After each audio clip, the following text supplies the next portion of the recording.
একজন ওল্ড প্লেয়ারের মুখ থেকে এই কথাটা তখনই বেরোয় যখন সে তার স্কিলকে হারিয়ে ফেলে।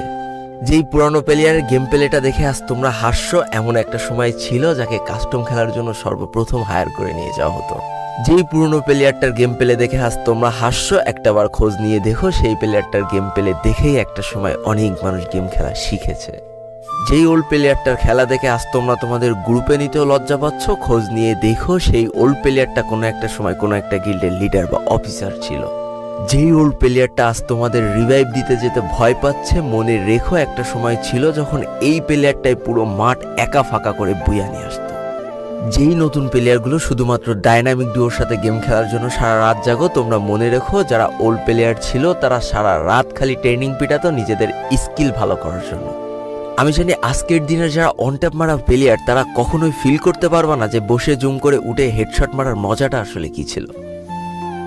আমি জানি যেসব ওল্ড প্লেয়াররা এই গেমের থেকে হারিয়ে গিয়েছে তারা এই গেমটাকে আজও ভালোবাসে।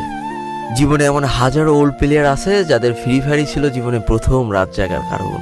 আমি জানি এমন হাজারো ওল্ড প্লেয়ার আছে যাদের রেজাল্ট খারাপ করারও প্রথম কারণ ছিল এই ফ্রি ফায়ার। আজকের দিনের নতুন প্লেয়াররা উচ্চস্বরে বলে আমি ফ্রি ফায়ার গেমটাকে প্রচুর ভালোবাসি, আর যারা ওল্ড প্লেয়ার ছিল তারা বলতো ফ্রি ফায়ার আমার ইমোশন।